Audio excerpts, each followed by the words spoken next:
ಏಕಾಂತವಾಸದೊಳಗೆ ಕೇಶ್ವರನ ಪೂಜೆ ಓಂಕಾರ ಮಂತ್ರದಲ್ಲಿ ಗೌಪ್ಯ ಗೌಪ್ಯಂ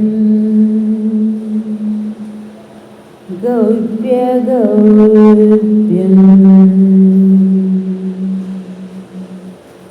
ಪೂಜ್ಯದ್ವಯರಲ್ಲಿ ಶ್ರೀಗಳಲ್ಲಿ ತಮ್ಮೆಲ್ಲರಲ್ಲಿ ಶರಣ ಶರಣ ಶರಣಗಳೊಂದಿಗೆ ಇನ್ನೇನು ನಾಳೆ ನಾಡಿದ್ದು 2 ದಿನ ಇರೋದು ಪೂಜ್ಯ ಶಾಂತ ಗಂಗಾಧರ ಮಹಾಸ್ವಾಮಿಗಳ 78ನೆಯ ಒಂದು ಹುಟ್ಟು ಹಬ್ಬವನ್ನು ನೀವೆಲ್ಲರೂ ಸೇರಿ ತುಂಬ ಉತ್ಸಾಹದಿಂದ ಆಯೋಜನೆ ಮಾಡಿದ್ದೀರಿ. ಆ ಒಂದು ಸಂಭ್ರಮದಲ್ಲಿ ನನಗೆ ಭಾಗಿಯಾಗೋದಕ್ಕೆ ಒಂದು ಅವಕಾಶ ಸಿಕ್ಕಿರೋದು. ಒಂದು ಪೂಜ್ಯ ಮಲ್ಲಿಕಾರ್ಜುನ ಅಪ್ಪಗಳ ಒಂದು ಹುಟ್ಟು ಊರು ಅನ್ನೋ ಅಷ್ಟೇ ಸಂತೋಷ ಎಲ್ಲರ ಮುಖದಲ್ಲಿ ಕಾಣಿಸ್ತದೆ. ಮಲ್ಲಿಕಾರ್ಜುನ ಶಿವಯೋಗಿಗಳು ಅಂತಂದರೆ ಅವರು ನಿಮ್ಮೂರಲ್ಲೇ ಹುಟ್ಟಿದಾರೇನೋ ಅಥವಾ ನೀವೇ ಅವರಿಗೆ ಅಮ್ಮ ಅಪ್ಪ ಏನೋ ಅನ್ನೋವಷ್ಟು ನಿಮ್ಮಲ್ಲಿ ಒಂದು ಭಾವುಕತೆ ಇದೆ. ಅದು ನೋಡಿದಾಗ ಹೌದಲ್ಲ, ಮಹಾತ್ಮನಿಗೆ ಹುಟ್ಟಿದೂರೇ ಹುಟ್ಟಿದೂರು ಆಗಬೇಕಾಗಿಲ್ಲ, ಜನ್ಮ ಕೊಟ್ಟ ತಂದೆ ತಾಯಿನೇ ತಂದೆ ತಾಯಿ ಆಗಬೇಕಾಗಿಲ್ಲ. ಲೌಕಿಕವಾಗಿ ಬದುಕೋರಿಗೆ ಹುಟ್ಟಿದ ಊರು ಒಂದು, ಅಮ್ಮ ಅಪ್ಪ ಅಂತ ಇಬ್ಬರು. ಆದರೆ ಜ್ಞಾನಿಗೆ ಸಾಧಕನಿಗೆ ಎಲ್ಲ ಊರುಗಳು ಅವನ ಹುಟ್ಟೂರುಗಳೇ. ಎಲ್ಲರೂ ಕೂಡ ಅವನಿಗೆ ಅಮ್ಮ ಅಪ್ಪನ ಪ್ರೀತಿಯನ್ನು ಕೊಡುವವರೇ. ಯಾಕೆ ಅಂತಂದರೆ ಈ ಇಡೀ ಸೃಷ್ಟಿನೇ ಅವನೊಳಗೆ ಹುಟ್ಟಿ ಸ್ಥಿತಗೊಂಡು ಲಯವಾಗ್ತಾ ಇರೋದರಿಂದ ಮತ್ತು ಆತ ಎಲ್ಲರಿಗೂ ತಂದೆ ತಾಯಿಯಾಗಿ ನಿಂತಿರೋದ್ರಿಂದ ನಾನೇನಾಗಿರ್ತೀನೋ ಅದೇ ನನಗೆ ಪ್ರತಿಫಲನವಾಗಿ ಎದುರುಗಡೆ ಕಾಣಿಸುತ್ತೆ. ನಾನು ಮಗುವಾಗಿದ್ದರೆ ಎಲ್ಲರೂ ನನಗೆ ಮಗು ಥರ ಕಾಣಿಸ್ತಾರೆ. ನಾನು ದೇವರಾದರೆ ಎಲ್ಲರಲ್ಲೂ ನಾನು ದೇವರನ್ನು ನೋಡ್ತೇನೆ. ನಾನು ಗುರುವಾದಾಗ ಎಲ್ಲರಲ್ಲೂ ಗುರು ಸ್ವರೂಪವನ್ನು ಕಾಣ್ತೇನೆ. ಹಾಗೆ ತನಗೆ ತಾನು ಮಗುವಾದಂತಹ ಜ್ಞಾನಿಯನ್ನು ಎಲ್ಲರೂ ಮಗುವಿನ ಹಾಗೆ ನೋಡ್ತಾರೆ ಅನ್ನೋದಕ್ಕೆ ಜುಗುಳ ಅಂದ ತಕ್ಷಣ ಒಂಥರ ಜೋಗುಳ ಅಂತ ನೆನಪಾಗುತ್ತೆ. ಇನ್ನೊಂದು ಜುಗುಲ್ ಬಂದಿ ಜೊತೆ ಸಿದ್ದೇಶ್ವರಪ್ಪಗಳು ಮತ್ತು ಮಲ್ಲಿಕಾರ್ಜುನಪ್ಪಗಳು ಜೊತೆಯಾಗಿರೋದು. ಇವತ್ತು ಅಮ್ಮ ಮನೆ ಕರ್ಕೊಂಡು ಹೋಗಿದ್ರು, ಸುರೇಖಾ ಅಮ್ಮ. ಅವ್ರ ಮನೆ ಜಗಲಿ ಮೇಲೆ ಸಿದ್ದೇಶ್ವರಪ್ಪಗಳು ಮತ್ತು ಮಲ್ಲಿಕಾರ್ಜುನಪ್ಪಗಳು ಜೊತೆ ಚಿತ್ರ. ನಾನು ಬರೀ ಇಲ್ಲಿ ಮಾತ್ರ ಜೊತೆ ಚಿತ್ರ ಇದೆ ಅಂದ್ಕೊಂಡು ಆಶ್ಚರ್ಯ ಆಗಿತ್ತು ನನಗೆ. ಆದರೆ ಮನೆಯಲ್ಲೂ ಜಗಲಿ ಮೇಲೆ ಅದೇ ಚಿತ್ರ ಇರೋದು ಒಂಥರ ಜುಗುಳು ಬಂದಿದ್ದಾರ ಜೊತೆಯಾಗಿರೋದನ್ನು ನೋಡೋದು, ಗುರು ಶಿಷ್ಯರು ಜೊತೆಯಾಗಿರೋದನ್ನು ನೋಡೋದು ಭಾಳ ಖುಷಿಯಾಗುತ್ತೆ. ಮತ್ತು ನಿಮ್ಮ ಊರು ಅದನ್ನು ಸ್ವೀಕಾರ ಮಾಡಿರೋ ರೀತಿ ನೋಡಿದರೆ, ಈಗ ನಾವು ಯಾರು ಅಲ್ಲ, ಆದರೆ ನೀವು ನಿಮ್ಮ ಗುರುಗಳಲ್ಲಿಟ್ಟೋ ಪ್ರೀತಿ ಹೇಗೆ ಒತ್ತು ನೀರು ಬರುತ್ತೆ ಅಂತಾರಲ್ಲ. ಈಗ ಹೊಳೆ ಅಲ್ಲೈತೆ, ಆದರೆ ಮಳೆ ಆದಾಗ ಏನಾಗ್ತದೆ, ಹಿನ್ನೀರು ಒತ್ತಿ ಬರುತ್ತಲ್ಲ, ಎಲ್ಲ ಊರೆಲ್ಲ ತುಂಬ್ಕೊಳ್ಳುತ್ತೆ. ಹಂಗೆ ನಮ್ಮಂಥವ್ರನ್ನು ಕೂಡ ಎಲ್ಲ ಆ ಮಹಾಪುರ ಏನು ಮಾಡ್ತದೆ, ತನ್ನ ಒಡಲೊಳಗೆ ಸೇರಿಸ್ಕೊಂಡು ಬಿಡ್ತದೆ ಅಂತ.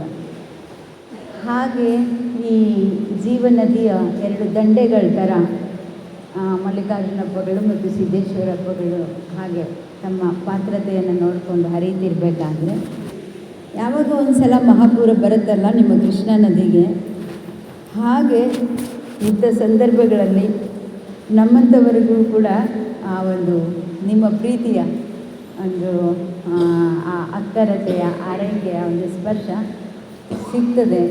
ನಿಮ್ಮಲ್ಲಿರೋ ಗುರುವಿನ ಪ್ರೀತಿಯನ್ನು ನಮಗೆ ತೋರಿಸ್ತೀರಿ, ಹಾಗೆ ಅದನ್ನು ನಮ್ಮೊಳಗೆ ನೋಡೋಕ್ಕೆ ಪ್ರಯತ್ನ ಮಾಡ್ತಿರ್ತೀರಿ. ನಿಮ್ಮ ಕಣ್ಣುಗಳಲ್ಲಿ, ನಿಮ್ಮ ಮಾತುಗಳಲ್ಲಿ, ನಿಮ್ಮ ಆರೈಕೆಯಲ್ಲಿ ಅದನ್ನೆಲ್ಲ ಸ್ಪಷ್ಟವಾಗಿ ನಮಗೆ ಗೊತ್ತಾಗ್ತೈತೆ. ನನಗೆ ಇದೆಲ್ಲ ನಿಮ್ಮೊಳಗಿರೋ ಗುರುಪ್ರೀತಿ ಅಂತ. ಹಾಗೆ ಎಲ್ಲವನ್ನು ಮರಿಬೋದು. ನಮಗೆ ಜನ್ಮ ಕೊಟ್ಟಿರೋ ಅಮ್ಮ ಅಪ್ಪನ ಪ್ರೀತಿ ಮರೆತು ಹೋಗುತ್ತೆ, ಅಣ್ಣ ತಂಗಿ ಪ್ರೀತಿ ಮರೆತು ಹೋಗುತ್ತೆ, ಗಂಡ ಹೆಂಡತಿ ಪ್ರೀತಿ ಕೂಡ ಮರೆಯಾಗ್ಬೋದು. ಆದರೆ ಗುರುವಿನ ಪ್ರೀತಿ ಅನ್ನೋದು ಇದೆಯಲ್ಲ, ಅದು ಮರೆಯಲಾರದು ಮತ್ತು ಅದು ಕೊನೆ ಮೊದಲಿಲ್ಲದ್ದು ಅಂತ. ಅದು ಎಲ್ಲರಿಗೂ ಸಂಬಂಧಿಸಿರುವುದು. ಏನಾಗುತ್ತೆ, ಈಗ ಉಸಿರಾಟ, ನಾವೆಲ್ಲ ಉಸಿರಾಡಿಸುವ ಜೀವಿಗಳು. ಇದು ಕೆಳಸ್ತರಕ್ಕೆ, ಅದಕ್ಕೆ ಬೇರೆ ಬೇರೆ ಬೇರೆ ಆಗಿದ್ದೀವಿ ನಾವು. ಉಸಿರಾಡಿಸೋ ಜೀವಿಗಳು ಅಂದ್ಕೊಂಡಿರೋದ್ರಿಂದ ನಿಮ್ಮ ದೇಹ, ನಿಮ್ಮ ದೇಹ, ನಿಮ್ಮ ದೇಹ, ನಿಮ್ಮ ದೇಹ, ನನ್ನ ದೇಹ, ಹೀಗೆ ಬೇರೆ ಬೇರೆ ಆಗಿದೆ. ಇದು ಪ್ರಾಣ. ಪ್ರಾಣದ ಕೆಳಸ್ತರ ಅಭಿವ್ಯಕ್ತಿ ಉಸಿರು. ಅದು ಮೇಲಸ್ತರಕ್ಕೆ ಹೋದಾಗೆಲ್ಲ ಜ್ಞಾನದಲ್ಲಿ ತೆರೆದುಕೊಳ್ತದೆ. ಉನ್ನತೋನ್ನತವಾದ ವಿಚಾರಗಳಲ್ಲಿ ಪ್ರಾಣ ತೆರೆದುಕೊಳ್ಳುತ್ತದೆ. ಈಗ ಚಂದ್ರನಿಗೆ ನಾವು ನಮ್ಮ ಚಂದ್ರ ನಿಮ್ಮ ಚಂದ್ರ ಅಂತ ಹೇಳೋಕ್ಕಾಗತ್ತಾ? ಹೇಳೋಕ್ಕೆ ಆಗಲ್ಲ. ಓ ನನ್ನ ಚಂದ್ರ, ನನಗೆ ಮಾತ್ರ ಬೆಳಕು ಕೊಡಬೇಕು, ನೀನು ನನ್ನ ಕಡೆ ಮಾತ್ರ ನೋಡಬೇಕು ಅಂತ ಚಂದ್ರನಿಗೆ ಏನಾದರೂ ಕಟ್ಟಿ ಹಾಕೋಕ್ಕಾಗತ್ತಾ? ಯಾಕೆ ಅಂದರೆ ಅವನು ಬಹಳ ಎತ್ತರ ಸ್ಥಾನದಲ್ಲಿರೋದ್ರಿಂದ ಎಲ್ಲರಿಗೂ ಸಮಾನವಾಗಿ ಬೆಳದಿಂಗಳನ್ನು ಕೊಡ್ತಾನೆ ಅಂತ. ಹಾಗೆ ಉನ್ನತೋನ್ನತವಾದ ವಿಚಾರಗಳ ಒಂದು ಸ್ತರದಲ್ಲಿ ಪ್ರಾಣವನ್ನು ಎತ್ತಿಕೊಂಡಂಥವರು ಮಹಾತ್ಮರು. ನಾವು ಉಸಿರಿನ ಅಧಸ್ತರ, ಪ್ರಾಣದ ಅಧಸ್ತರದಲ್ಲಿ ಬದುಕ್ತಾ ಇರೋದ್ರಿಂದ ನಾನು, ನೀನು, ಅವರು, ಇವರು ಇದಷ್ಟು ನನಗೇ ಇರಬೇಕು, ಈ ಕಂಪೌಂಡ್ ಗೋಡೆಯಿಂದ ಆಚೆ ಹೋಗ್ಕೂಡ್ದು, ಈ ಬಾಗಿಲಿನಿಂದ ಆಚೆ ಹೋಗ್ಕೂಡ್ದು, ಈಚೆ ಬರ್ಕೂಡ್ದು, ಗೋಡೆಗಳ ನಡುವೆ, ಹೀಗೆಲ್ಲ ನಮ್ಮದು ಯೋಚನೆ ಅಲ್ಲಲ್ಲಲ್ಲೇ ಸುತ್ತಾಗ್ತಾ ಇರ್ತದೆ. ಆದರೆ ಒಬ್ಬ ಜ್ಞಾನಿಯ ವಿಚಾರ ಅದು ಹೇಗಿರುತ್ತೆ ಅಂದರೆ, ಆಕಾಶದಲ್ಲಿರುವ ಚಂದ್ರ ಎಲ್ಲರಿಗೂ ಹೇಗೆ ಸಮಾನವಾದ ಬೆಳದಿಂಗಳನ್ನು ಕೊಡ್ತಾನೋ ಹಾಗೆ ಎಲ್ಲ ಊರುಗಳವರಿಗೆ, ಎಲ್ಲ ಮನೆಯವರಿಗೆ, ಎಲ್ಲ ಜಾತಿಯವರಿಗೆ ಸಮಾನವಾದ ಪ್ರೀತಿಯನ್ನು ಹಂಚ್ತಾ ಇರ್ತಾನೆ ಆಕಾಶದಲ್ಲಿರುವ ಚಂದ್ರನ ಬೆಳದಿಂಗಳಿನಂತೆ. ಹಾಗೆ ಗುರುದ್ವಯರಾದ ಪೂಜ್ಯ ಸಿದ್ದೇಶ್ವರಪ್ಪಗಳು ಮತ್ತು ಮಲ್ಲಿಕಾರ್ಜುನಪ್ಪಗಳ ಪ್ರೀತಿಯನ್ನು ಉಂಡು ಬೆಳೆದಿದ್ದೀರ ನೀವು. ಬರೀ ಕೃಷ್ಣಾ ನದಿ ಅಷ್ಟೇ ಇಲ್ಲ ನಿಮ್ಮಲ್ಲಿ, ಒಂದು ಅರಿವಿನ ನದಿ ಕೂಡ ಇನ್ನೂ ಹರಿತಾನೆ ಇದೆ. ಒಂದು ಕೃಷ್ಣಾ ನದಿನೇ ಬತ್ತಂಗಿಲ್ಲ, ಇನ್ನು ಮತ್ತೆ ಅರಿವಿನ ನದಿ ಹೆಂಗೆ ಬರ್ತೈತೆ? ಬೆಂಕಿಯ ಕಿಡಿ ಅದು ಆರ್ಬೋದು, ಆದರೆ ಒಂದು ಸಲ ಅರಿವಿನ ಕಿಡಿ ಹೊತ್ತುಕೊಂಡರೆ ಅದು ಯಾವತ್ತೂ ಆರೋದಿಲ್ವಂತೆ. ಇಷ್ಟೇ ಬೂದಿ ಮುಚ್ಚಿದ ಕೆಂಡದಂತೆ ಇರಬಹುದು ಬಿಟ್ಟರೆ, ಆದರೆ ಅದು ನಂದೋದಿಲ್ಲ. ಬೆಂಕಿ ಬೇಕಾದ್ರೆ ನೀವು ಆರಿಸ್ಬೋದು, ನೀರು ಹಾಕಿ ಆರಿಸ್ಬೋದು, ಆದರೆ ಅರಿವಿನ ಕಿಡಿಯನ್ನು ಆಪತ್ತಿಗಳಲ್ಲೂ ಅದು ಹೆಚ್ಚಾಗ್ತದೆ, ಸಂಪತ್ತಿನಲ್ಲೂ ಹೆಚ್ಚಾಗ್ತದೆ. ನೀವು ಸಾಧನೆ ಮಾಡಿದರೆ ಹೆಚ್ಚಾಗ್ತದೆ, ಸಾಧನೆ ಬಿಟ್ಟರೆ ಹೆಚ್ಚಾಗ್ತದೆ. ಅದು ನೀವು ಏನು ಮಾಡಿದರೂ ಕೂಡ ಅದು ವಿಕಾಸ ಆಗ್ತಾ ಹೋಗೋದೇ ಅದರ ಗುಣ ಆಗಿರೋದ್ರಿಂದ ಅದು ತನ್ನಷ್ಟಕ್ಕೆ ತಾನೇ ವಿಕಾಸ ಆಗ್ತಾ ಇರುತ್ತೆ. ಇನ್ನೇನು ಸೂಕ್ತವಾಗಿರುತ್ತೆ. ಈಗ ಹೇಗೆ ಗಂಗೆ ಯಮುನೆ ಕಾಣಿಸ್ತಾರೆ, ಸರಸ್ವತಿ ನಮಗೆ ಗುಪ್ತವಾಗಿರುವಂತೆ ಹೇಗೆ ಆಗ್ತಾಳೆ, ಹಾಗೆ ಸರಸ್ವತಿ ನದಿ ಹೇಗೆ ಗುಪ್ತವಾಗಿದ್ದಾಳೆ, ಹಾಗೆ ಇಲ್ಲಿ ಮಹಾತ್ಮರುಗಳ ಒಂದು ಕೃಪೆ ಗುಪ್ತವಾಗಿರುವಂತೆ ಇರುತ್ತೆ.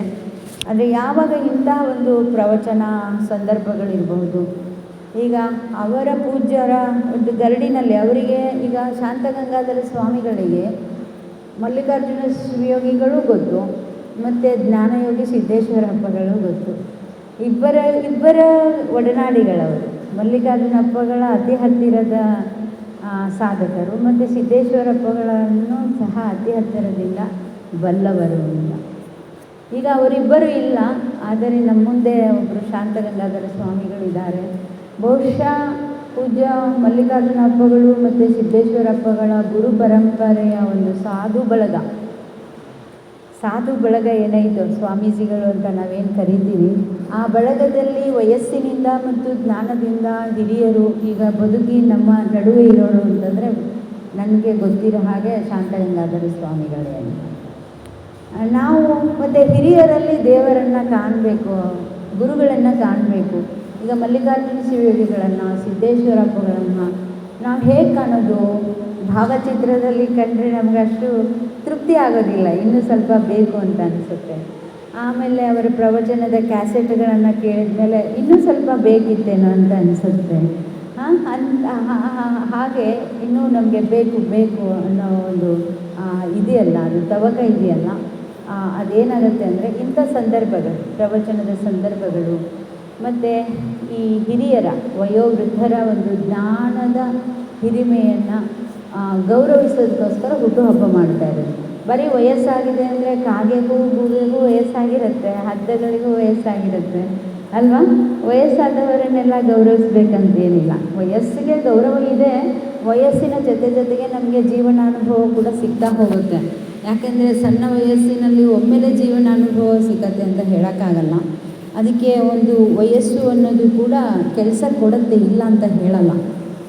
ಆದರೆ ವಯಸ್ಸಿನ ಜೊತೆಗೆ ಈ ಒಂದು ಜ್ಞಾನ ವೃದ್ಧ ಅನ್ನೋದು ಇದೆಯಲ್ಲ, ಜ್ಞಾನದಲ್ಲಿ ಪಳಗಿದ, ಜ್ಞಾನದಿಂದ ಪರಿಪಾಕಗೊಂಡಂತಹ ಜೀವ ಅಂತ ಇರುತ್ತಲ್ಲ, ಆ ಜ್ಞಾನಕ್ಕೋಸ್ಕರ ನಾವು ಗೌರವಿಸಬೇಕು.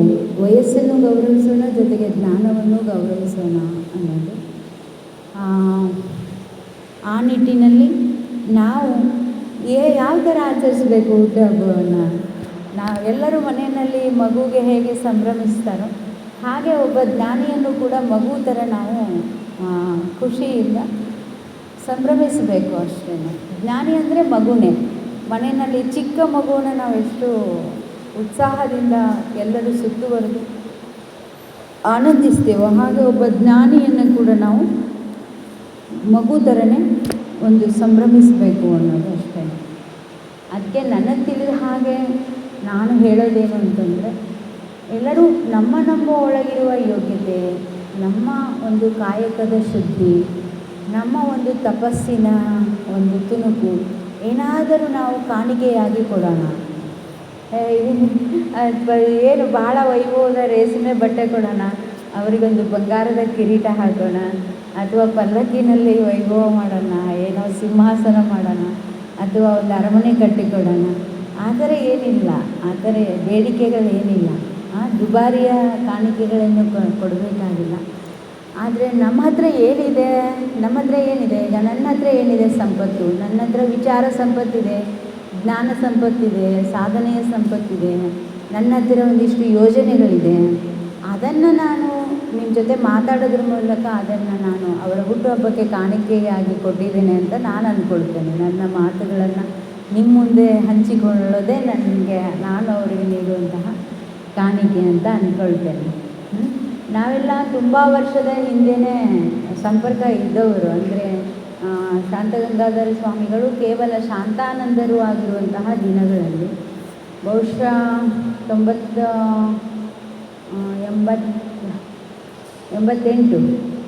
ಅಥವಾ 87ರಲ್ಲಿ ಗೋಕಾಕಕ್ಕೆ ಶಾಂತಾನಂದ ಸ್ವಾಮಿಗಳು ಪ್ರವಚನ ಮಾಡ್ತಿದ್ರು. ಶಂಕರಲಿಂಗ ಗುಡಿನಲ್ಲಿ ಪ್ರವಚನ ಮಾಡುತ್ತಿರುವಾಗ ಆವಾಗ ಒಬ್ಬ ಯೋಗಿಗಳನ್ನು ನಮ್ಮೂರಿಗೆ ಪರಿಚಯ ಮಾಡಿಕೊಟ್ರು. ಹೇಗೆ ನನ್ನನ್ನು ನಿಮಗೆ ಪರಿಚಯ ಮಾಡಿಕೊಟ್ರು? ನಾನು ಪರಿಚಯ ಇದ್ನ ನಿಮಗೆ? ಇಲ್ಲ. ಅದೊಂದು ಒಳ್ಳೆಯ ಗುಣ. ಅದನ್ನು ಹೊಗಳಬೇಕು. ಯಾಕಂದರೆ ಒಬ್ಬ ವ್ಯಕ್ತಿಯನ್ನು ಸಮಾಜಕ್ಕೆ ಪರಿಚಯ ಮಾಡೋದಿದೆಯಲ್ಲ, ಮುಕ್ತ ಮನಸ್ಸಿನಿಂದ ಪರಿಚಯ ಮಾಡೋದಿದೆಯಲ್ಲ, ಮತ್ತು ಅವರ ಯೋಗ್ಯತೆಯನ್ನು ಗುರುತಿಸೋದಿದೆಯಲ್ಲ, ಅದು ಎಲ್ಲರಿಗೂ ಆಗಲ್ಲ. ಬಹುತೇಕ ಜ್ಞಾನಿಗಳಲ್ಲೂ ಕೂಡ ನೋಡ್ತೀವಿ, ನಾವು ಇರುಸು ಮುರುಸುಗಳನ್ನು ನೋಡ್ತೀವಿ. ಅಂದರೆ ಯಾರಿಗಾದರೂ ನಾವು ವೇದಿಕೆಯಲ್ಲಿ ಪರಿಚಯ ಮಾಡಿಕೊಟ್ಬಿಟ್ರೆ ನಮ್ಮ ಒಂದು ಇದು ಕಡಿಮೆ ಆಗುತ್ತೇನೋ, ವರ್ಚಸ್ಸು ಕಡಿಮೆ ಆಗುತ್ತೇನೋ ಅಂತ ಹಾಗೆ ಭಯ. ಈ ಧರ್ಮದಲ್ಲೂ ಕೂಡ ರಾಜಕೀಯ ಇದ್ದೇ ಇರುತ್ತೆ, ನಿಮಗೂ ಗೊತ್ತಾಗಿರುತ್ತೆ ಅದು. ಆದರೆ ಶಾಂತಾನಂದ ಸ್ವಾಮಿಗಳಲ್ಲಿ ಅದೊಂದು ಒಳ್ಳೆಯ ಗುಣ ಏನಂತಂದರೆ, ಅವರು ಉದಾರವಾಗಿ ತಮ್ಮ ಗೋಕಾಕದ ಪ್ರವಚನದಲ್ಲಿ, ಶಂಕರಲಿಂಗ ಗುಡಿನಲ್ಲಿ ಅವರು ಸ್ವಾಭಾವಿಕವಾಗಿ ಶ್ರಾವಣ ಮಾಸದ ಪ್ರವಚನ ಮಾಡುವಾಗ ಅವರು ಮೌನವಾಗಿರುವಂತಹ ಒಬ್ಬ ಯೋಗಿ. ಅವರು ಮಲ್ಲಿಕಾರ್ಜುನ ಶಿವಯೋಗಿಗಳ ಜೊತೆಗೇ ಇದ್ದವರು. ಅವರ ಒಂದು ಅಂತಃಕರಣದ, ಅವರ ಒಂದು ಪ್ರೇಮವನ್ನು ಉಂಡವರು. ಮತ್ತು ಶ್ರೀ ಸಿದ್ದೇಶ್ವರ ಶಿವಯೋಗಿಗಳ ಜೊತೆ ಒಡನಾಡಿಗಳು. ಅವರ ಹೆಸರು ಸಂಗಮನಾಥ ಸ್ವಾಮಿಗಳು ಅಂತ. ಅವರು ಮೌನವಾಗಿದ್ದರು, ಧ್ಯಾನ ಯೋಗಿಗಳು. ನಿಮಗೆ ಗೊತ್ತಿದ್ದರೂ ಇದ್ದಿರ್ಬೋದು, ಜುಗಳಕ್ಕೆ ಅವರು ಬಂದಿರ್ಬೋದು. ಯಾಕಂದರೆ ಮಲ್ಲಿಕಾರ್ಜುನಪ್ಪಗಳು 51ನೇ ಇಸ್ವಿಯಿಂದ ಇಲ್ಲಿ ಬರ್ತಾರೆ ಅಂತಂದರೆ ಬಹುತೇಕ ಅವರ ಆತ್ಮೀಯ ಒಂದು ಒಡನಾಡಿಗಳಾಗಿರೋಂಥ ಸಂಗಮನಾಥ ಸ್ವಾಮಿಗಳದ್ದು ನಿಮಗೆ ಯಾರಾದರೂ ಪರಿಚಯ ಇದ್ದಿರಬಹುದು. ಹಾಂ, ಅವರು ಮೌನ ಯೋಗಿಗಳು, ಅವರನ್ನು ಗೋಕಾಕಕ್ಕೆ ಪರಿಚಯಿಸಿದವರು ನಮ್ಮ ಶಾಂತಾನಂದ ಸ್ವಾಮಿಗಳು. ಆವಾಗ ನಾನು ಬೆಳಗಾವಿಯಲ್ಲಿ ಓದ್ತಾ ಇದ್ದೆ, ಇಂಜಿನಿಯರಿಂಗ್ ಓದ್ತಾ ಇದ್ದೆ. ನಾನು ಊರಲ್ಲಿ ಇರಲಿಲ್ಲ, ಗೋಕಾಕ್ನಲ್ಲಿ ಇರಲಿಲ್ಲ, ನಾನು ಬೆಳಗಾವಿನಲ್ಲಿದ್ದೆ. ಆವಾಗ ನಮ್ಮ ಮನೆ ಜನ ಎಲ್ಲ ಅವರಿಂದ ಪ್ರಭಾವಿತರಾಗಿ, ಸ್ವಾಮಿ ಸಂಗಮನಾಥರಿಂದ ಪ್ರಭಾವಿತರಾಗಿ ಅವರಿಂದ ಧ್ಯಾನ ದೀಕ್ಷೆಯನ್ನು ಪಡ್ಕೊಂಡಿದ್ರು. ಪಡ್ಕೊಂಡು ಅವರೆಲ್ಲ ಧ್ಯಾನ ಮಾಡ್ತಿದ್ರು. ಸ್ವಾಮಿ ಸಂಗಮನಾಥರು ಎಲ್ಲರಿಗೂ ಧ್ಯಾನ ದೀಕ್ಷೆಯನ್ನು ಕೊಡ್ತಿದ್ರು. ಆಮೇಲೆ ಮೌನ ಸತ್ಸಂಗ ಸಮ್ಮೇಳನ ಅಂತ ಮಾಡ್ತಿದ್ರು. ಅಂದರೆ 8 ದಿನಗಳ ಕಾಲ ಸಾಧಕರಾದವರು, ಅಂದರೆ ಧ್ಯಾನ ದೀಕ್ಷೆ ಪಡೆದುಕೊಂಡು ನಾನು ಧ್ಯಾನ ಸಾಧನೆ ಮಾಡ್ತೀನಿ, ಅಂತರಂಗ ಸಾಧನೆ ಮಾಡ್ತೀನಿ ಅನ್ನೋ ಅಭಿರುಚಿ ಉಳ್ಳವರು ಮನೆ ಮಾರುಗಳನ್ನೆಲ್ಲ ಬಿಟ್ಟು ಗುರುವಿನ ಆಶ್ರಯದಲ್ಲಿ 1 ವಾರದವರೆಗೆ ಇರಬೇಕಾಗ್ತಿತ್ತು, ಅವರ ಜೊತೆಗೆ ಇರಬೇಕಾಗ್ತಿತ್ತು. ಮತ್ತು ಅವರು ಕೊಡುವಂತಹ ಸರಳ ಸಾತ್ವಿಕ ಆಹಾರವನ್ನೇ ತಗೊಳ್ಬೇಕಾಗ್ತಿತ್ತು. ಮತ್ತು ಮುಖ್ಯವಾಗಿ ಮೌನ ಇರಬೇಕಾಗ್ತಿತ್ತು, ಮಾತಾಡೋಕ್ಕಿಲ್ಲ. ಲೋಕದ ಜನರಿಗೆ ಮಾತಿಲ್ದಂಗೆ ನೀನು 1 ಗಂಟೆ ಇರೋದ್ರೆ ಎಷ್ಟು ಕಷ್ಟ ಆಗುತ್ತೆ, ಅರ್ಧ ದಿನ ಇರೋದ್ರೂ ಎಷ್ಟು ಕಷ್ಟ ಆಗುತ್ತೆ. ಆದರೆ ಅವರು 8 ದಿನಗಳ ಕಾಲ ಎಡಬಿಡದೆ ಹಗಲು ರಾತ್ರಿ ಮಾತೇ ಇಲ್ದಂಗೆ ನೀವು ಎಲ್ಲ ಮಾಡಬೇಕು ಅಂತ ಹೇಳ್ತಿದ್ರು ಅವರು. ಆಮೇಲೆ ದಿನಕ್ಕೆ 4-6 ಗಂಟೆಗಳ ಕಾಲ ಕೂತ್ಕೊಂಡು ಧ್ಯಾನ ಮಾಡಬೇಕು ಅಂತ ಹೇಳ್ತಿದ್ರು. ಹಾಗೆ 100 ಜನ ಮೌನವಾಗಿರುವಾಗ ಇವರು ಸ್ವಾಮಿ ಸಂಗಮನಾಥರು ತಮ್ಮ ಮೌನವನ್ನು ಬಿಟ್ಟು ಒಂದು 45 ನಿಮಿಷಗಳ ಕಾಲ ಅವರು ಮಾತಾಡ್ತಿದ್ರು. ಅಂದರೆ ಧ್ಯಾನ ಅಷ್ಟೇ ಹೇಳ್ಬೋದಾಗಿತ್ತು, ನೀವು ಧ್ಯಾನ ಮಾಡಿ ಉಳಿದ ಟೈಮ್ನಲ್ಲಿ ಭಜನೆ ಮಾಡಿಕೊಂಡು ಮಾತಾಡಿಕೊಂಡು ಓಡಾಡಿಕೊಂಡು ಇರಿ ಮತ್ತೆ ಧ್ಯಾನ ಮಾಡಿ ಅಂತ ಹೇಳ್ಬೋದಾಗಿತ್ತು. ಆದರೆ ಬರೀ ಧ್ಯಾನ ಹೇಳಿಲ್ಲ ಅವರು, ಧ್ಯಾನ ಜೊತೆಗೆ ಮೌನ ಕೂಡ. ಅಂದರೆ ಧ್ಯಾನ ಅಂದರೆ ಗುರು, ಮೌನ ಅಂದರೆ ಲಿಂಗ ಅಂತ. ನಮ್ಮ ಧರ್ಮದಲ್ಲಿ ಬರೀ ಗುರುತತ್ವ ಹೇಳಿ ಬಿಡ್ಬೋದಾಗಿತ್ತು, ಹಾಗೆ ಹೇಳಿಲ್ಲ ಅವರು. ಗುರುತತ್ವ ಬೇಕು, ಮತ್ತು ಜಂಗಮ ಅಲ್ಲಿ ಲಿಂಗ ಮತ್ತು ಜಂಗಮ ಕೂಡ ಬೇಕು. ಧ್ಯಾನ ಇದು ಗುರುತತ್ವವಾದರೆ ಮೌನ ಇದು ಲಿಂಗತತ್ವ. ಇನ್ನು ಸತ್ಸಂಗ ಅನ್ನೋದು ಜಂಗಮ ತತ್ವ. ಹಾಗೆ ಗುರು, ಲಿಂಗ, ಜಂಗಮ ಈ 3 ತತ್ವಗಳು ಬೇಕು. ಅಂದರೆ ಗುರು ಅರ್ಥಾತ್ ಒಂದು ಕೋಲಿದ್ದಂಗೆ. ಕೋಲ್ ಅಂದ್ರೇನು? ಒಂದು ಗಡಿಗೆ ಇದೆ ಅಂತ ಅಂದ್ಕೊಳ್ಳಿ, ಆ ಗಡಿಗೆ ಒಳಗೆ ಒಂದು ದೀಪ ಇದೆ, ಹೌದು. ಕೋಲ್ ತಗೊಂಡು ಆ ಗಡಿಗೆನ ಪೆಟ್ಟು ಕೊಟ್ಟರೆ ಏನಾಗುತ್ತೆ? ಗಡಿಗೆ ಒಡೆದು ಹೋಗುತ್ತೆ. ಹಾಗೆ ಗಡಿಗೆ ಒಡೆದಾಗ ಅಲ್ಲೇನು ಬರುತ್ತೆ? ದೀಪ ಪ್ರಕಾಶಮಾನವಾಗಿ ಹೊಳೆಯೋಕ್ಕೆ ಶುರುವಾಗುತ್ತೆ ಅಂತ. ಅಂದರೆ ಕೋಲು, ಗುರು ಅಂದರೆ ಕೋಲು, ಹೌದಾ.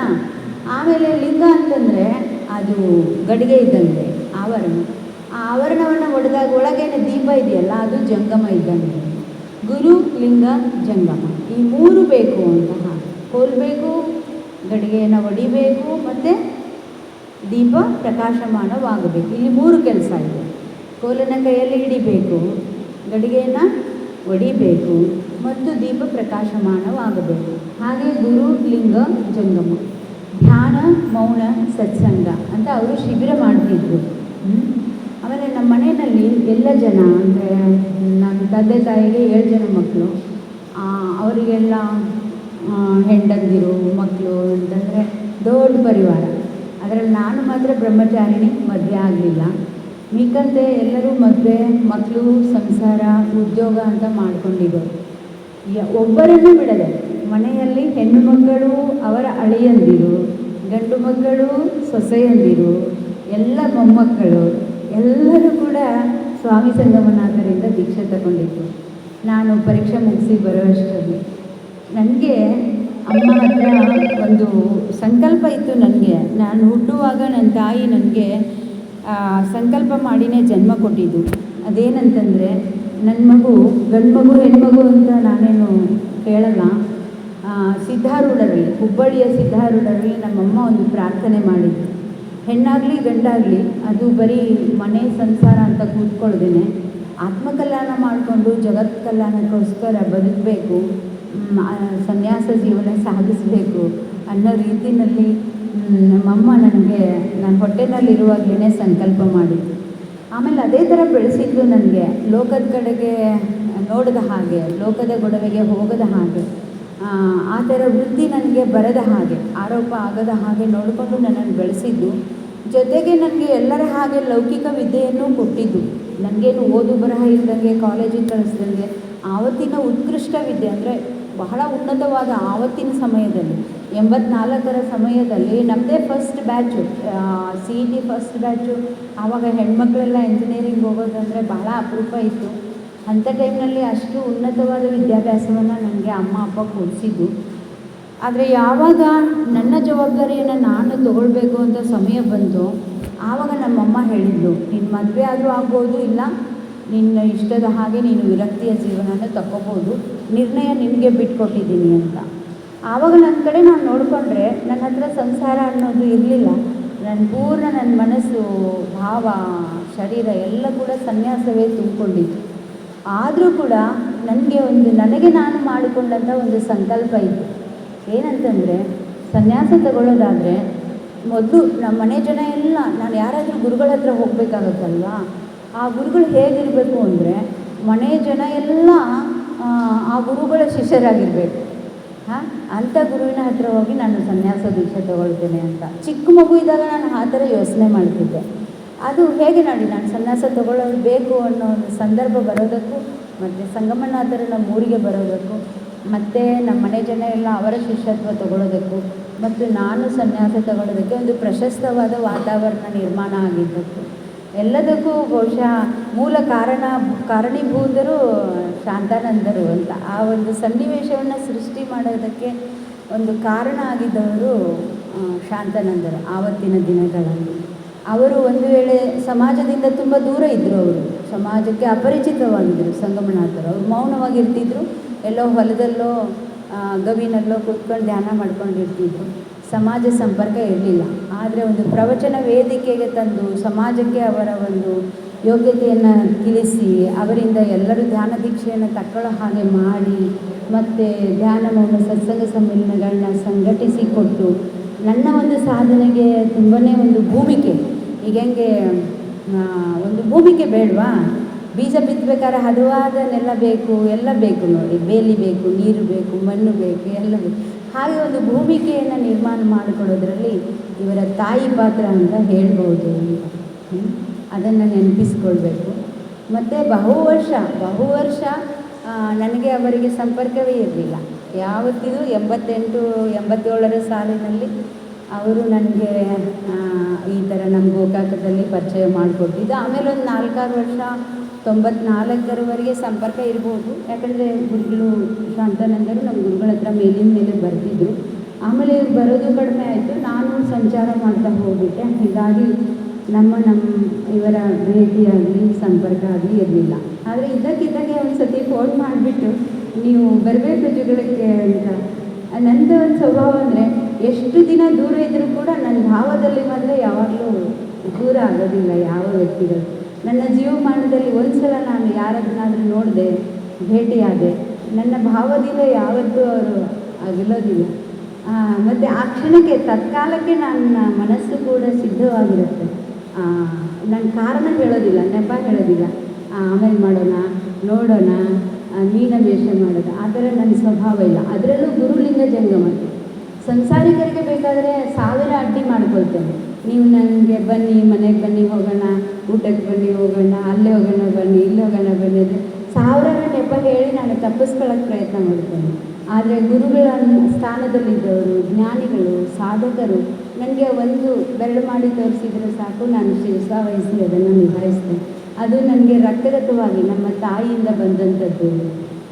ಆ ದಿಕ್ಕಿನಲ್ಲಿ ನನಗೆ ಜುಗುಳದ ಒಂದು ಪರಿಸರ. ನಾನು ಜುಗುಳ ಅಂದ ತಕ್ಷಣ ನಾನು ಯಾಕೆ ಓಡಿ ಬಂದಿದ್ದು ಅಂದರೆ, ನನಗೆ ಮೊದಲೇ ಸ್ವಲ್ಪ ಮೂಗಿಗೆ ವಾಸನೆ ಬರ್ತಿತ್ತು. ಅಂದರೆ ಇದು ಜುಗುಳ ಅಂದರೆ ಇಲ್ಲಿ ಗುರುಗಳ ಸ್ಥಾನ, ಇದು ಜುಗುಳ ಅಂದರೆ ಇದು ಸಿದ್ದೇಶ್ವರಪ್ಪರಿಗೆ ತುಂಬ ಪ್ರೀತಿಯ ಸ್ಥಾನ ಇದು ಅಂತ ನನಗೆ ಸ್ವಲ್ಪ ಹಾಗೆ ಗೊತ್ತಿಲ್ಲದಂಗೆ ನನ್ನ ಸೂಕ್ತ ಮನಸ್ಸಿನಲ್ಲಿ ಅದು ಗೊತ್ತಾಗ್ತಿತ್ತು. ಆಮೇಲೆ ಇಂತಹ ಒಂದು ಈ ಸಂದರ್ಭವನ್ನು ತಪ್ಪಿಸ್ಕೊಳ್ಬಾರ್ದು ಅಂತ ಒಮ್ಮೆಲೆ ಸಡನ್ನಾಗಿ ಒಂದು ಸ್ವಲ್ಪ 2-3 ದಿನದಲ್ಲೇ ನಾನು ಅದನ್ನು ಒಪ್ಕೊಂಡು ಬಂದಿರೋದ್ರಿಂದ ನನಗೆ ತುಂಬ ಖುಷಿಯಾಗಿದೆ, ಸಂತೋಷ ಆಗಿದೆ.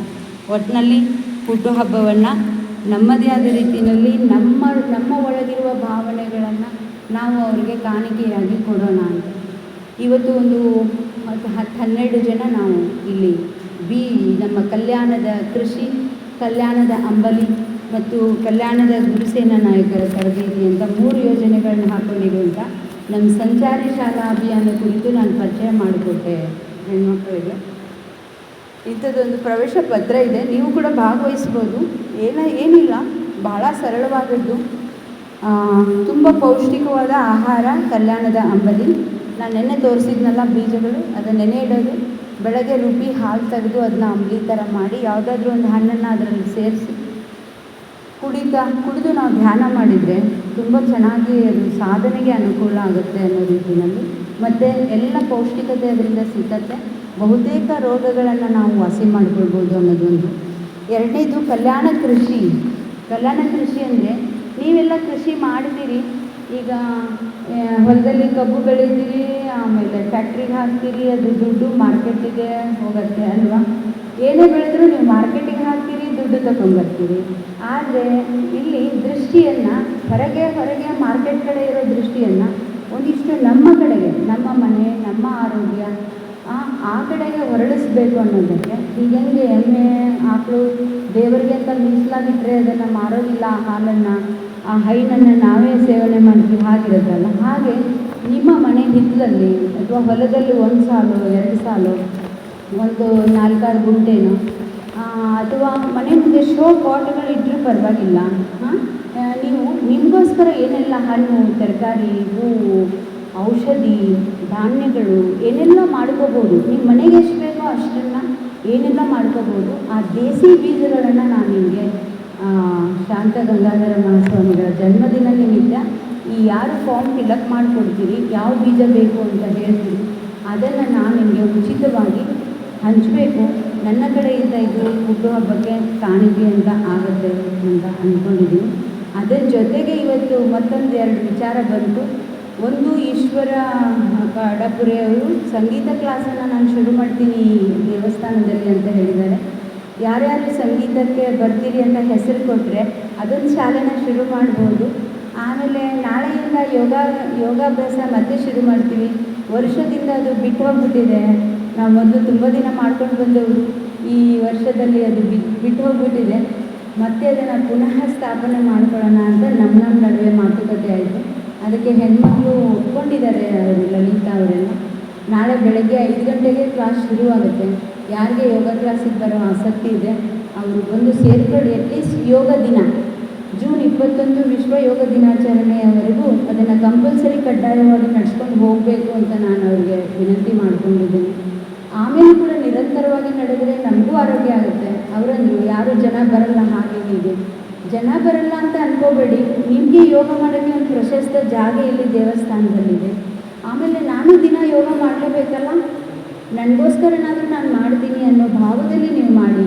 ಆವಾಗ ಯಾರು ಬರ್ತಾರೆ ಅದರ ಪ್ರಯೋಜನ ತಗೊಳ್ತಾರೆ. ನದಿ ಹರಿತಾ ಇದ್ದರೆ ಯಾರಾದರೂ ಬಂದು ಒಂದು ಬೊಕ್ಸೆ ಕುಡಿತಾರೆ ಅಲ್ಲೇನ್ರಿ.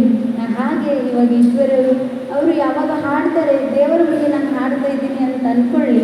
ಪೇಟಿ ಕಲಿಸೋದು ಬೇಡ, ಟರ್ಲ ಪೇಟಿ ಕಲಿಸೋದು ಬೇಡ, ಸುಮ್ಮನೆ ಪೇಟಿ ಸೂರು ಹಿಡ್ಕೊಂಡು ಒಂದಿಷ್ಟು ವಚನಗಳು, ಒಂದಿಷ್ಟು ಸಂತರ ದಾಸರ ಪದಗಳು ಹಾಡೋದಕ್ಕೆ ಬಂದರೂ ಕೂಡ ನಾನು ಹಾಡೋದು, ನನ್ನ ಜೊತೆಗೆ ಯಾರಾದರೂ ಬಂದು ಕೂತ್ಕೊಂಡ್ರೆ ಅವರು ಒಂದಿಷ್ಟು ಹಾಡ್ತಾರೆ. ಮತ್ತು ನೀವು ಹಿರಿಯರು ಒಂದಿಷ್ಟು ಮಕ್ಕಳನ್ನು, ಇಲ್ಲಾಂದರೆ ಬರೀ ಟಿ ವಿ ನೋಡೋದ್ರಲ್ಲಿ ಟೈಮ್ ಪಾಸ್ ಮಾಡ್ತಾರೆ, ನಿದ್ದೆ ಮಾಡೋದ್ರಲ್ಲಿ ಸೋಮಾರಿಗಳಾಗಿಬಿಡ್ತಾರೆ. ಅದಕ್ಕೆ ಬೆಳಗ್ಗೆ ಎದ್ದು ಯೋಗಕ್ಕೆ ಬರೋಂಗೆ ಒಂದಿಷ್ಟು ಟಿ ವಿಯಿಂದ ನಮ್ಮ ದೃಷ್ಟಿಯನ್ನು ಸರಿಸಿ ಇಲ್ಲಿ ಬಂದು ಹಾಡೋ ಹಾಗೆ ಹಾಗೆ ಒಂದು ಚಲನಶೀಲತೆ ಇದ್ದರೆ ಮತ್ತೆ ಇಂತಹ ಪ್ರವಚನದಂಥ ಸಂಘಟನೆಗಳಿರ್ಬೋದು, ಸತ್ಸಂಗಗಳನ್ನು ಮಾಡೋಕ್ಕೆ ಒಂದು ಚೈತನ್ಯ ಇರುತ್ತೆ. ಇದ್ರ ಜೊತೆಗೆ ಈ ಕೃಷಿ ಕಾಯಕ ಅನ್ನೋದಿದೆಯಲ್ಲ, ನೀವು ಈ ಫಾರ್ಮ್ನ ತೊಗೊಳ್ತೀನಿ ಅಂದರೆ ನಾನು ಕೊಡ್ತೀನಿ. ನಿಮ್ಗೆ ಯಾವುದ್ಯಾವ್ದು ಬೀಜ ಬೇಕು ಅಂತ ಹೇಳಿದರೆ ನಾನು ನನ್ನ ಹತ್ರ ಇರೋದನ್ನು ಕೊಡ್ತೀನಿ. ನೀವು ಏನೇ ಬೇಡಿದರೂ ಕೂಡ ಎಲ್ಲಿ ಸಿಕ್ಕತ್ತೆ ಅಲ್ಲಿ ತಂದು ನಾನು ನಿಮ್ಗೆ ಕೊಡ್ತೀನಿ. ಒಟ್ಟಿನಲ್ಲಿ ಅದು ವೈಯಕ್ತಿಕ ನೆಲೆಯಲ್ಲಿ ಬೀಜ ಆದರೂ ಬದುಕಬೇಕು. ಬೀಜ 1 ವರ್ಷದಲ್ಲಿ 2 ವರ್ಷದಲ್ಲಿ ಅದು ಬೆಳೆದ್ರೆ ಮತ್ತು 4 ಜನರಿಗೆ ನೀವು ಕೊಡೋ ಹಾಗೆ ಆಗ್ಬೋದು ಅನ್ನೋ ಒಂದು ಭಾವನೆ ಇಟ್ಕೊಂಡು ಆತ್ಮಕಲ್ಯಾಣ ಮನೆ ಮನೆಯಲ್ಲಿ ಕಲ್ಯಾಣ ಭಾವನೆ ಮತ್ತು ಆತ್ಮ ಕಲ್ಯಾಣದ ದೃಷ್ಟಿಯಿಂದ ಎಲ್ಲ ಯೋಜನೆಗಳು ಕೂಡ ನಮ್ಮ ಭಾವನೆಗಳನ್ನು ನಾವು ಶ್ರೀ ಶಾಂತಗಂಗಾಧರ ಮಹಾಸ್ವಾಮಿಗಳ ಒಂದು ಜನ್ಮದಿನಕ್ಕೆ ನಮ್ಮಿಂದ ಕಾಣಿಕೆ ಅನ್ನೋ ಥರ ಅವರು ನಮಗೆ ಕಾಣಿಕೆ ಕೊಡ್ತಿದ್ದಾರೆ. ಏನಂತಂದರೆ ನಮ್ಮನ್ನೆಲ್ಲ ಸೇರಿಸಿ ಜಪಯಜ್ಞ ಮಾಡಿ ಆ ತಪಸ್ಸನ್ನು ನಮಗೆ ಧಾರೆ ಎರೀತಿದ್ದಾರೆ. ನಾವು ನಮ್ಮ ಭಾವನೆಗಳನ್ನು ಅವರಿಗೆ ಧಾರೆ ಎರೆಯೋಣ. ಅವರ ಹುಟ್ಟುಹಬ್ಬ ಅಂತಲ್ಲ, ನನ್ನ ಹುಟ್ಟುಹಬ್ಬ ಅಂತಲ್ಲ, ನಿಮ್ಮ ಹುಟ್ಟುಹಬ್ಬ ಅಂತಲ್ಲ, ಜಗತ್ತಿನ ಎಲ್ಲ ಜೀವರಾಶಿಗಳಿಗೆ ಹುಟ್ಟುಹಬ್ಬದ ಶುಭಾಶಯ ಅಂತ ಆಗಬೇಕು ಅನ್ನೋದಕ್ಕೆ ಗುರುಗಳ ಜೊತೆಗೆ 75 ವರ್ಷ ಮೇಲ್ಪಟ್ಟವರು ಯಾರ್ಯಾರು ನಮ್ಮ ಬಳಗದಲ್ಲಿದ್ದಾರೆ, ಈ ಪ್ರವಚನ ಕೇಳಕ್ಕೆ ಬರ್ತಾರೆ ಅಥವಾ ದೇವಸ್ಥಾನಕ್ಕೆ ಬರ್ತಾರೆ, ನಮ್ಮ ಸಮಾಜದ ಒಳಗಿದ್ದಾರೆ, ಅಂಥವ್ರನ್ನೆಲ್ಲ ಗುರುತಿಸಿ ಆವತ್ತು ಹುಟ್ಟುಹಬ್ಬದ ದಿನ ಅವ್ರಿಗೊಂದು ವೇದಿಕೆ ಕೊಟ್ಟು ಒಂದು ಸಣ್ಣ ಗೌರವ ಕೊಟ್ಟು, ಹಾಗೆ ಒಂದು ಪದ್ಧತಿ. ಎಲ್ಲ ವಯಸ್ಸಾದವರು ನಮಗೆ ಸೇರಿದವರು, ಅಂದರೆ ಆ ಮನೆಗೆ ಸೇರಿದವರು ಅನ್ನೋದಕ್ಕಿಂತ ಈ ಮನೆಗೆ ಸೇರಿದವರು ಅನ್ನೋದಕ್ಕಿಂತ 75 ವರ್ಷ ಮೇಲ್ಪಟ್ಟದ ಮುದುಕ ಅಥವಾ ಮುದುಕಿ ಅವರು ಯಾರೇ ಇರಲಿ ಅವರು ಎಲ್ಲರಿಗೂ ಸೇರಿದವರು, ನಮ್ಮ ಅಮ್ಮ ಅಪ್ಪ, ನಮ್ಮ ಅಜ್ಜ ಅಜ್ಜಿ ಅನ್ನೋ ರೀತಿಯಲ್ಲಿ ಒಂದು ಭಾವ ಬಂಧುರತೆ ಬರೋಂಗಾದರೆ ಸಮಾಜದಲ್ಲಿ ಅವರು ದೀರ್ಘಾಯುಗಳಾಗ್ತಾರೆ. ಅಷ್ಟೇ ಅಲ್ಲದೆ ಅವರಲ್ಲಿರೋ ಒಂದು ಜ್ಞಾನ ನಮಗೆ ಹರಿದು ಬರ್ತದೆ. ಅಂತಃಕರಣಪೂರ್ವಕ ಆಶೀರ್ವಾದ ಈ ಜಗತ್ತು ಸುಖವಾಗಿರೋದಕ್ಕೆ, ಮುಂದುವರಿಯೋದಕ್ಕೆ ಅವಶ್ಯಕತೆ ಇದೆ ಅಂತ ಹೇಳ್ತಾ ಎಲ್ಲರಿಗೂ ಶರಣು ಶರಣು ಶರಣು.